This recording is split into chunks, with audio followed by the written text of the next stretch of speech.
हमें अगले दिन का सीन दिखाया जाता है जब हमारी रोजलेट जो कि पूरा दिन आराम करती रही है इसलिए अपनी बेस्ट कंडीशन में थी और वो तो बड़ी प्यारी लग रही थी। वो कहती है सच में ये मैं हूँ। तो सारी मेट्स वो भी उसकी तारीफ कर रही थी। पहली मेट कहती है आप तो बहुत ज़्यादा ब्यूटीफुल लग रही हैं यंग मिस्ट्रेस। तो दूसरी मेट कहती है आप तो बहुत ज़्यादा गोर्जियस हैं। तो एस्टर कहता है आप बिल्कुल अपने फादर की तरह लग रही हैं। वो कहती है क्या क्या ये इंसल्ट थी। वो कहता है क्या लेकिन आपके फादर बहुत ज़्यादा अच्छे इंसान है। वो कहती है अच्छा छोड़ो इस बात को। और फिर वो बग्गी में बैठ चुकी थी। वो कहती है चलो हम लोग महल चलते हैं। और वो लोग पलक झपकते ही महल पहुंच चुके थे। तो एस्टर कहता है ये तो बड़ी जल्दी पहुंच गए हम और वहां पे कोई भी नहीं आया था। तो हमारी हीरोइन कहती है ना हम तो परफेक्ट टाइम पे पहुंचे हैं। वो कहता है ऐसा लगता है आप कुछ प्लान करने वाली हैं। वो कहती है ऑफ कोर्स और बड़ी इवल स्माइल देते हुए कहती है मैं किसी सर्वेंट को पकड़ूंगी और उसे रिश्वत दूंगी ताकि मुझे माहौल का पता लग सके और उसके बाद मेरा यहाँ आना अच्छा साबित होगा। फिर तो कोई मसला ही नहीं होगा। और तभी कोई उसकी तरफ बढ़ता है। तो रोजलिन जब वहां पर देखती है तो वो कहती है क्या ये तो क्राउन प्रिंस है थियोडोर अलाइन। तो वो कहता है लेडी रोजलेट रॉक्सबर्ग आपसे तो बहुत अरसे बाद मुलाकात हुई। और तब हमारी हीरोइन बताती है कि इसके चेहरे पे हमेशा स्माइल रहती है लेकिन ये हमेशा एक ही बात की फिराक में रहता है कि सारे ड्यूक्स को आपस में लड़ा सके। तो वो हंसते हुए कहता है मैं तो आपसे मिलने के लिए बहुत जरा पुरजोश था। और तब हमारी हीरोइन कहती है नोवी लाइफ में वो मेरे भाई का पार्टनर बन गया लेकिन उसकी वजह से उसने रॉयल पैलेस में बहुत सारा हंगामा बर्पा कर दिया और रियोन उसको भी उसने बहुत ज्यादा परेशान किया था। तो वो एस्टर के कान में कहती है एस्टर चाहे वो आदमी कुछ भी कहे बस तुम हंसना। वो कहता है अच्छा ठीक है मैं ऐसे ही करूंगा। तो फिर वो स्माइल करते हुए कहती है आप कैसे योर हाइनेस ऐसा लगता है आप मेरा पूरा दिन इंतजार करते रहे। तो वो हंसते हुए कहता है हाँ हाँ बिल्कुल तुम जो मुझे रोजाना शादी करने का रिमाइंडर देती रहती हो ना उसकी वजह से मुझे फिक्र हो रही थी तुम्हारे हाथ ना थक जाए इतनी सारा राइड करके। तो ऐसा हंसने लग जाता है। वो कहती है ओ मुझे लगता है आपकी आइडियल एज शादी के लिए गुजर जाएगी फिर तो आपको हमेशा अकेला रहना पड़ेगा इसलिए मेरे हाथ थकते नहीं है आपकी फिक्र करते हुए। तो वो हंसते हुए कहता है ओ वेल तुम्हारी ब्यूटीफुल व्हाइट हैंड्स को देख के तो लगता है कि तुम खुद नहीं लिखती तुमने किसी और को ढूंढ लिया इसको लिखने के लिए। तो अगर तुम मर भी गई तब भी मुझे तुम्हारे लेटर्स मिलते रहेंगे ये तो बड़ी अच्छी बात है। तो एस्टर हंसी जा रहा था। तो वो अपने सामने पंखा करते हुए कहती है ओहो रोक्सबर्ग फैमिली के पास तो बहुत ज्यादा लोग हैं जो ये काम कर सकते हैं इसलिए मुझे लगता है आपको अपना टाइटल संभाल के रखना चाहिए और वैसे भी मुझे प्रोटेक्ट करने के लिए बहुत ज्यादा लोग हैं। तो वो हंसते हुए कहता है हाँ हाँ बिल्कुल तुम तो अच्छा पॉइंट बना रही हो। फिर वो कहता है चलो मैं यहाँ से चलता हूँ। तो तब एस्टर भी बिल्कुल सीरियस हो गया था। वो कहती है हाँ हाँ हमें भी अब चलना चाहिए। और जैसे ही वो वहां से जाता है तो हमारी हीरोइन और एस्टर दोनों मुंह बना लेते हैं। वो कहते हैं कितना घटिया आदमी था ये। तो तब वो पीछे मुड़ कर कहता है अरे हाँ मुझे याद आया मुझे आपको कुछ कहना था। तो वो गंदा सा मुंह बना के कहती है हाँ क्या कहना था। और तब वो अपनी मिडिल फिंगर उसे दिखाती है। तो वो कहता है क्या। तो एस्टर कहता है ये तो आपको अपनी रिंग दिखा रही है देखे ना कितनी ज्यादा खूबसूरत है। तो वो कहती है ये खूबसूरत है ना योर हाइनेस। तो वो कहता है ऑफ कोर्स तुम्हें लगता है मेरे पास रिंग नहीं है। और वो भी अपनी दोनों मिडिल फिंगर्स दिखाता है। वो कहता है देखो सही मेरी रिंग्स तुमसे ज्यादा खूबसूरत है। और असल में थियोडोर सच में एक बहुत जरा घटिया इंसान था। और तब एस्टर अपना हाथ आगे बढ़ाते हुए कहता है माय लेडी मेरा नाम है एस्टर ब्राउन तो आज की पार्टी में मैं आपका रॉयल नाइट रहूंगा। और तब वो लोग वहां से जा रहे थे। वो कहता है आज मैं बहुत ज्यादा खुश हूँ क्योंकि इस पार्टी में मेरे आने का मकसद सिर्फ ये था कि यहाँ का खाना बहुत ज्यादा अच्छा है। हालांकि ड्यू की फैमिली में खाना बुरा नहीं होता लेकिन मैंने सुना था रॉयल पैलेस में बहुत ज्यादा एक्सपेंसिव फूड होती है और मेरा जिंदगी का मकसद तो सिर्फ यही था इसलिए तो मैंने अपने डैड को नुकसान पहुंचाया क्योंकि मैं यहाँ आ सकूं। तो उसका डैड कहता है मैं अभी तक मरा नहीं हूँ तुम बुरे बेटे। तो वो कहता है मैं तो कल से भूखा रहा हूँ ताकि मेरी ये कुर्बानी जाया ना जाए। और फिर वो कहता है आपके क्या प्लान है माय लेडी। तो वो कहती है मेरे प्लान। तो वो कहता है हाँ हाँ मैं तो बस जाके खाना खाने वाला हूँ यहाँ का मीट कितना अच्छा लग रहा है। वो कहता है वेल तुम तो ऐसा करोगे। तो फिर वो सोचती है माय लेडी ऐसा लगता है वो मुझ पे रहम खा रहा है लेकिन इस बेचारे को क्या पता कि जिंदगी सरप्राइज से भरी हुई है। तो तभी उनके पास कोई लड़की आती है। वो कहती है आपका नाम क्या है और गेस्ट का नाम। तो वो कहता है लेडी रोजलेट रॉक्सबर्ग।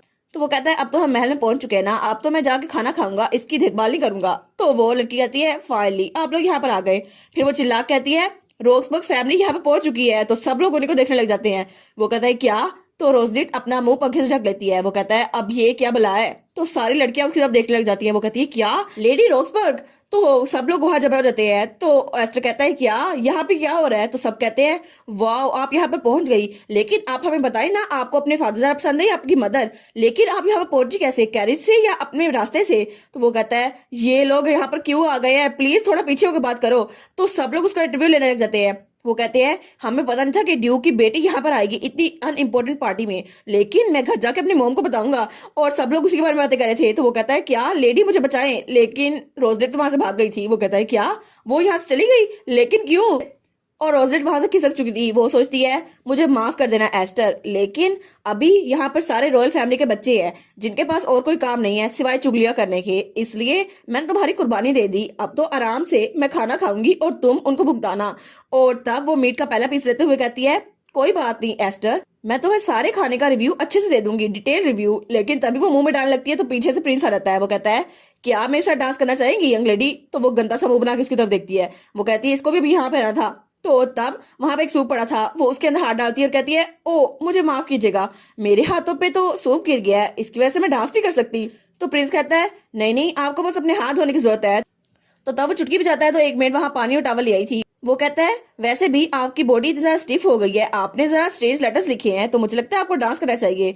वो सोचती है ये बास्टर्ड ऐसे हरकत क्यों कर रहा है जैसे ये मुझे पसंद करता है, हालांकि ये मुझसे नफरत करता है। तो वो कहती है नहीं नहीं, मैं डांस में इतनी अच्छी नहीं हूँ, मेरा मतलब है कि आपको मुझसे फूड की स्मेल आएगी, और वैसे भी अगर आप मेरे साथ डांस करेंगे तो इसके बाद आप किसी के साथ डांस नहीं कर सकते।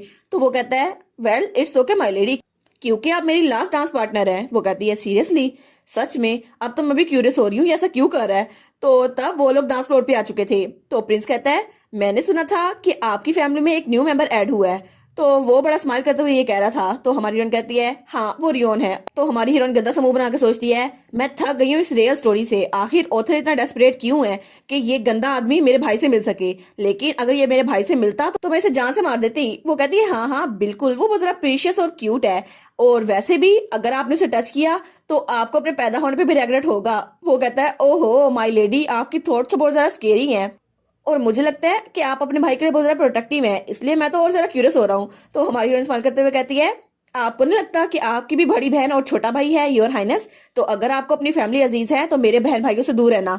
तो वो बड़ी ज्यादा ड्रामनी लग रही थी। तो प्रिंस भी उसके पास होते हुए कहता है एक लेडी के तौर पर आपको अपने अल्फाज संभाल के रखने चाहिए। वो कहती है नहीं नहीं, ऐसा करना अनफेयर होगा, वैसे भी आप कंट्री के प्रिंस होकर ऐसी बातें कर रहे हैं, आपको अपनी नेक्स्ट लाइफ में भी पावर चाहिए होगी। तब उनका डांस खत्म हो गया था और दोनों पीछे होते हैं। तो प्रिंस कहता है आप तो बहुत ज्यादा स्किल्ड हैं, मैंने तो ये इमेजिन भी नहीं किया था कि जो लड़की पूरा दिन कमरे में बैठ के काम करती होगी उसको भी इतना अच्छा डांस आता होगा। वो कहती है थैंक यू सो मच, लेकिन मैं भी बहुत ज्यादा सरप्राइज हूँ कि आपके कांपते हुए हाथ मेरी वेस्ट पे ऐसे लग रहे थे जैसे मुझे मसाज दे रहे हो। और दोनों वहां जाते हुए कहते हैं मर जाओ यहाँ से, और दोनों ही बहुत ज्यादा परेशान थे एक दूसरे से। और तब हमारी हीरोइन इधर उधर देखती हुई सोचती है चलो रियोन यहाँ पर नहीं आया है ना, कल तो उसने मुझे कहा था वो मेरे साथ आना चाहता है, और उसने कहा था क्या मैं तुम्हारे साथ चल सकता हूँ सिस्टर, लेकिन अगर मैं उसको साथ ले आती तो वो इस घटिया आदमी से मिल लेता और उसके बाद इससे पीछा छुड़ाना बहुत ज्यादा मुश्किल हो जाता। और दूसरी तरफ एस्टर बेचारा वो तो परेशान हो गया था, उसका तो बकायदा इंटरव्यू लिया जा रहा था। वो कहते हैं सच में आपको ड्यूक का पता नहीं है, उनकी कितनी शादियां हुई हैं और उनके कितने बच्चे हैं, लेकिन आपको उनके फेवरेट खाने का नहीं पता, और मिसिस वो कहाँ पर है? वो कहता है पता नहीं, मुझे कुछ नहीं पता। तो वो लोग कहते हैं अभी आप क्या सोच रहे हैं? वो कहता है मर जाओ, सारे के सारे मर जाओ, मैं यही सोच रहा हूँ। तो तभी दूर से उसे हमारी हीरोइन बुलाती है। वो कहती है एस्टर। तो वो कहता है यंग लेडी आपका दिमाग तो खराब नहीं हो गया, आप मुझे यहाँ पे जानबूझ के छोड़ गई थी ना, आपने मेरा यूज किया है ना। तो वो कहती है अच्छा बस कर दो, मैंने नोटिस नहीं किया था, मेरे पास चॉइस नहीं थी, इसलिए तुम्हारे पास अभी वक्त है। तो वो उसको टेबल पे लेके आती है और कहती है ये लो जितना खाना है यहाँ खाओ। तो उसके मुंह में पानी आ गया था। वो कहता है फाइनली मैं इसी के लिए तो जिंदा हूँ। बेसिकली उसकी बहुत बड़ी फैमिली थी, इसलिए वो खाना किसी के साथ शेयर नहीं करता था और वो खाने पे टूट पड़ा था। और हमारी हीरोइन सोचती है चलो अच्छा हुआ, कम से कम इसकी वजह से वो मेरे साथ लॉयल रहेगा। और वो सोचती है अब मैं यहाँ पर आराम से रेस्ट कर रही हूँ और मेरे घर में डैड वो तो पेपर्स के नीचे दबे हुए होंगे, बड़ा मजा आ रहा है। और वो कहती है तो क्या तुम आज रात घर नहीं वापस जाना चाहते? तो एस्टर कहता है हाँ हाँ बिल्कुल, यहाँ खाना कितना सारा मजे का है। तो वो कहती है अच्छा तो क्या हम यहीं पर रुक जाएं? तो वो कहता है आप क्या करने की कोशिश कर रही हैं माय लेडी, लेकिन उसे बोला ही नहीं जा रहा था। तो वो कहती है मैं तुम्हें बहुत ज्यादा अच्छी चीज दिखाऊंगी। और तब हमें क्राउन प्रिंस दिखा रहता है जो बहुत ही ज्यादा परेशान था, जैसे उसको सर दुख रहा था। तभी एस्टर और रोजलेट उसके पीछे आकर खड़े हो जाते हैं। वो कहता है अब क्या क्या आप तुम मुझे धमकाने आई हो? तो तब वो कहता है बस बहुत हो गया, मैंने जो कहना था वो मैंने कह दिया, अब तुम यहाँ से चली जाओ। तो वो उसके कान के पास आकर कहती है मैं आज रात घर वापस नहीं जाना चाहती योर हाइनेस। और वो गहरी सांस उसके कानों में डालती है। वो कहता है क्या तुम मुझे जरा क्रीपी लग रही हो माय लेडी, क्या सच में तुम भी अपने डैड की तरह पागल हो गई हो? वो कहती है मेरे डैड? क्या उन्होंने भी यही कहा था, लेकिन चलो खैर है, मैं किराया दे दूंगी इसलिए मुझे यहीं पे रहने दो। वो कहता है बस बहुत हो गया, अगर तुम मेरे साथ फ्लर्ट करने का प्रिटेंड कर रही हो तो ये बहुत ज्यादा क्रीपी लग रहा है। वो कहती है क्रीपी? तुम्हें लगता है ये क्रीपी है? अभी तो बहुत ज्यादा क्रीपी और भी होना है। वो कहता है नहीं। अच्छा तो रिवोल्टिंग कैसा होगा? तो हमारी हीरोइन कहती है क्या ये वही लफ्ज है जो शीशे में देखकर तुम हर सुबह खुद से कहते हो? वो कहता है बस कर दो, मैंने कभी ऐसा नहीं कहा। क्या सच में तुम मेरे पीछे आने वाली हो, मेरा पीछा कर रही हो? तुम प्लान क्या कर रही हो? वो कहती है मैं तो प्लान कर रही हूँ कि आपको बेड में लोरी सुना कर जाऊं, और पीछे से एस्टर ने म्यूजिक चला दिया था। तो वो कहता है बस कर दो, कोई तो यहाँ पर आए और इन दोनों को गेस्ट रूम में लेके जाए। और उसके बाद वहां पर एक मेड आ गई थी, वो कहती है इस तरह माय लेडी। तो वो कहती है हाँ हाँ, कितना मजा आ रहा है, कम से कम मैंने उसको परेशान तो कर दिया। तो एस्टर सोचता है मुझे लगता है इनको हारना बिल्कुल नहीं पसंद। और तब वो एक जगह पर रुकता है और उस दरवाजे से उसको कुछ स्मेल आ रही थी। वो कहता है क्या यहाँ पर कोई चीज है? लेकिन क्या, और इसका माना इतना जरा स्ट्रॉन्ग कैसे हो सकता है? तो वो रोजलेट के पास आकर कहता है माय लेडी, मुझे लगता है मैंने कुछ सेंस किया है। वो कहती है क्या? लेकिन मैं तो किसी चीज को देख नहीं पा रही। तब वो अपना वाईफाई का सिग्नल ऑन करती है जो कि उसके दिमाग में था। तो तभी वो कहती है अरे हाँ, यहाँ पर कुछ है, मैं भी माना को सेंस कर पा रही हूँ। तो तब वो लोग एक तरफ बढ़ते हैं, वो कहते हैं इस तरफ। तो मेड कहती है क्या, आप कहाँ जा रहे हैं? तो एस्टर कहता है ये दरवाजा, हाँ यहीं से स्मेल आ रही है और माना भी यहीं से आ रहा है। तो वो कहती है लेकिन ये तो आम कमरा है, और अगर मैं बिल्डिंग का स्ट्रक्चर देखूं तो ये कमरा तो क्राउन प्रिंस के कमरे के बिल्कुल नीचे है। तो वो कहती है लेकिन ये तो लॉक है। तो एस्टर कहता है प्लीज आप पीछे हटिए। वो कहती है अब तुम करने के वाले हो। तो वो आगे आके मुक्का मारने लगता है। वो कहती है बस कर दो, रुक जाओ यहाँ पर। वो कहता है लेकिन क्यों? तो वो उसको बालों से खींच के पीछे करती है। वो कहती है काम डाउन यू इडियट, बस अभी जाके कोर्ट मेज को लेके आओ। तो मेड कहती है जी जी जैसा आप कहें। तो एस्टर कहता है अब आप करने क्या वाली हैं? तो वो कहती है जितना तो मैस क्रिएट करने वाले थे उससे कम ही करने वाली हूँ, और बस मुझे एक सर्कल बनाना है और सारा काम अच्छे से हो जाएगा। और वो सोचती है मैंने कितना टाइम हो गया मैजिक यूज ही नहीं किया, लेकिन इस डोर को खोलना तो बिल्कुल सिंपल है और शायद ये डेजावू की तरह लग रहा है। तब उसने वहां सुराख कर दिया था। तो वो कहती है देखा, बस इतना सा काम था। वो कहता है सच में क्या ये मैजिक था? अब मुझे ये मत बताइए कि ड्यूक इसके बारे में नहीं पता। वो कहती है नहीं नहीं, उनको पता होने की जरूरत नहीं है, और धक्का देती है उसको वहां पर। तो तब वो दरवाजे से अंदर आ गया था। वो कहती है क्या तुम्हें कुछ नजर आ रहा है? तो वहां पर एक सुराही पड़ी हुई थी। वो कहता है हाँ बिल्कुल, वो रही वो जगह, और उसके अंदर किसी ने एक डोल रखी हुई थी। वो कहती है क्या, ये तो एक वुडो डोल है जिसके अंदर की लगे हुए थे। वो कहती है हाँ, मुझे लगता है ये ब्लैक मैजिक या माइंड मैजिक है, और ऐसा लगता है कि इसका असर क्राउन प्रिंस पे किया गया है, और लगता है इसी वजह से ये इतना ज्यादा थका हुआ लग रहा है। तो वो कहता है लेकिन क्राउन प्रिंस पे उनको मारने के लिए तो नहीं किया होगा ना, लेकिन एक डांस के बाद वो इतने ज्यादा थक कैसे गए? अब तो बात सेंस बना रही है। तो तभी वहां पर मेज आती है। वो कहती है माय लेडी, क्या आपने मुझे समन किया? तो तब वो अपने मैजिक को यूज करती है। तो मेज कहती है क्या, ये यहाँ पर? तो वो कहती है क्या तुम इस बात को जानती हो? तो वो बहुत ज्यादा डरी हुई थी। वो कहती है तुम इतना सरप्राइज क्यों हो रही हो, क्या तुमने ये सब कुछ किया? तो वो चिल्लाते हुए कहती है नहीं माय लेडी, मैं ऐसा कैसे कर सकती हूँ। तो हमारी फ्रेंड कहती है मैं तो मजाक कर रही थी, तुम इतना ओवर एक्ट क्यों कर रही हो? लेकिन अगर तुमने पता कर लिया ये मैजिक किसने किया है तो मैं तुम्हारी जान बख्श दूंगी। वो कहती है जी जी मैं भी पता करवा के आती हूँ। तो एस्टर कहता है मुझे इसका रिएक्शन पसंद आया, कितनी घबराई हुई लग रही थी। वो कहती है हाँ हाँ, कितना हिलेरियस है ना।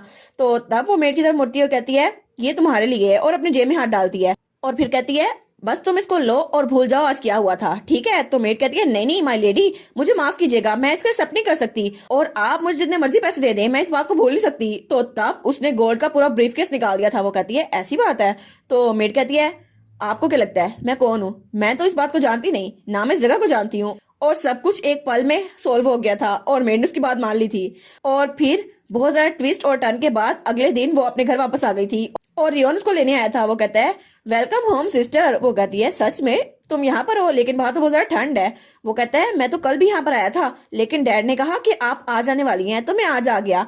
तो वो कहती है लेकिन तुम्हारे चेहरे पे क्या हुआ है, यहाँ पे जख्म क्यों है? वो कहता है नहीं नहीं बस कुछ नहीं। तो वो कहती है मुझसे झूठ मत बोलो। और तब उसके चेहरे को पकड़ के सोचती है तुम्हारा चेहरा तो बहुत ज्यादा खूबसूरत लग रहा है, कहीं तुम डायरेक्टली क्यूट होने की प्रैक्टिस तो नहीं कर रहे, हर रोज की तरह क्यूट बनते जा रहे हो। और वो सोचती है जरूर किसी मेड ने इसे बुली किया होगा। तो एस्टर कहता है आप ये कितनी देर तक करने वाली हैं, हम लोग घर नहीं जा सकते? वो कहती है अच्छा ठीक है रियोन, मैं तुम्हारे घर छोड़ देती हूँ, तुम साउथ की बिल्डिंग में रह रहे हो है ना, वहां पे तुम अच्छे से रह रहे हो। तो फिर वो सोचती है उस वक्त मुझे ऐसा लगा जैसे डेजा वो हो रहा है, लेकिन वो फीलिंग वो तो मुझे कुछ जरा ही अजीब लग रही थी, लेकिन वो अनसेटलिंग फीलिंग, वो ओरा जो मुझे उस वक्त महसूस हुआ था वो तो बहुत जरा कम था, लेकिन उस तलवार का माना बहुत ज्यादा स्ट्रॉन्ग था, और वो तलवार और उसकी चेन्स वो तो बिल्कुल वैसे था जिसकी वजह से मेरी लाइफ रीसेट हो जा रही थी। और तब वो कहती है हाँ, रोजलेट की असल विश वो ये थी कि रियोन की विश पूरी हो जाए, लेकिन रियोन की विश क्या थी? तब वो उसको कंधे से पकड़ती है और कहती है मेरी बात सुनो, अगर तुम्हारी कोई भी लाइफ में विश है तो मुझे बता सकते हो। तो मुझे ये बताओ रियोन, तुम मुझसे क्या चाहते हो? तो रियोन कहता है क्या मैं? तो वो कहती है हाँ हाँ मुझे बताओ, अगर तुम्हें कुछ भी चाहिए हो चाहे कोई चीज चाहिए हो या कोई ख्वाहिश तुम मुझे बता सकते हो। वो कहता है मुझे माफ कीजिएगा सिस्टर, लेकिन मैंने इस बारे में कभी सोचा ही नहीं, लेकिन मैं बहुत ज्यादा खुश होता हूँ जब मैं आपके साथ टाइम स्पेंड करता हूँ। वो कहती है बस, लेकिन शायद मैं बेसब्री का मुजाहरा करी थी। वो कहती है हाँ हाँ, तुम तो बहुत ज्यादा क्यूट हो, मुझे भी तुम्हारे साथ रहना बहुत ज्यादा अच्छा लगता है, लेकिन अगर तुम्हें कुछ भी चाहिए हो तो मुझे बता देना। और फिर बहुत ज्यादा ड्रामनी होकर कहती है चाहे तुम्हें ड्यूबडम चाहिए हो या तुम्हें किसी को मारना हो, बस मुझे बता देना और मैं तुम्हारे लिए वो कर दूंगी, तुम्हें फिक्र करने की जरूरत नहीं है। तो वो स्माइल करते हुए कहता है हाँ सिस्टर, अगर ऐसा कुछ हुआ जो मैं आपसे चाहता हूँ तो मैं आपको जरूर बताऊंगा। और तब वो दरवाजा बंद करके बाहर निकल आती है और एस्टर से कहती है एस्टर, अब जबकि मेड रियोन की देखभाल करने में नाकाम हो गई तो उसकी सैलरी से पे काट लेना। वो कहता है ठीक है। और वो कहती है इसके अलावा भी एक और चीज है जो मुझे चेक करनी है। तब वो भागते हुए वहां जाती है और तब वो वही सीढ़ियां उतर रही थी जहां पर वो स्वॉर्ड थी। वो कहती है बस मुझे जाके उस चीज को देखना होगा। हालांकि एस्टर को छोटा से माने का पता चल गया, लेकिन ये इतना बड़ा माना उसको सेंस क्यों नहीं हुआ। तब वो वहां बेसमेंट पहुंचती है तो वो जगह खाली थी। वो कहती है क्या, डोर भी ओपन है, लेकिन क्यों। और तब वो वहां से अंदर झांक के देखती है तो वो तलवार वहां से गायब थी। वो कहती है ये तलवार तो यहाँ चेन से जकड़ी हुई थी, लेकिन ये तलवार आखिर गई कहाँ पर। और फिर हमें कुछ दिनों बाद का सीन दिखा देता है जब वो लोग वहीं पर खिड़की पे खड़े थे। तो वो कहती है एस्टर, क्या तुमने कभी ऐसी तलवार देखी है जो बोल सकती है। तो एस्टर कहता है आपका दिमाग तो खराब नहीं हो गया, क्या आपने कोई अजीबोगरीब ख्वाब देख लिया। वो कहती है अच्छा छोड़ो इस बात को, मैं तुमसे बात ही नहीं कर रही। और तब वो खिड़की से बाहर देखती है तो वहां पर फिर से एक बग्गी आ रही थी। वो कहता है ये बग्गी, ये लोग तो इतनी ज्यादा सजा के भेजते हैं, ऐसा लगता है ये कोई आम बग्गी नहीं है। वो कहती है मैंने तुम्हें पहले ही बताया था, ऐसी बग्गी हमेशा रॉयल कैरिज होती है और इसका मतलब है कोई पार्टी होने वाली है, लेकिन वो यहाँ पर क्यों आ रही है। तब वो दोनों बिल्कुल चुप हो रहते हैं और फिर दोनों एक दूसरे की तरफ देखते हैं। वो कहते हैं क्या, अगर ऐसा है तो इसका मतलब क्या हुआ। और फिर से वहां पार्टी होने वाली थी और दोनों का मुकाबला फिर से शुरू होने वाला था दोनों के डैड से। तो इस पर देखना ये होगा कि दोनों में से कौन जीतता है, वो या उन दोनों के डैड्स। और इसी के साथ ये वाला पार्ट यहीं पर ख़त्म। तो आप लोग बताइएगा आप लोग को ये पार्ट कैसा लगा, और वीडियो को लाइक और चैनल को सब्सक्राइब लाजमी कीजिएगा। बाकी वीडियोस का लिंक भी स्क्रीन पर नज़र आ रहा होगा, तो काइंडली उनको भी चेकआउट कर ले। और thank you so much for watching my videos. Stay safe, bye bye.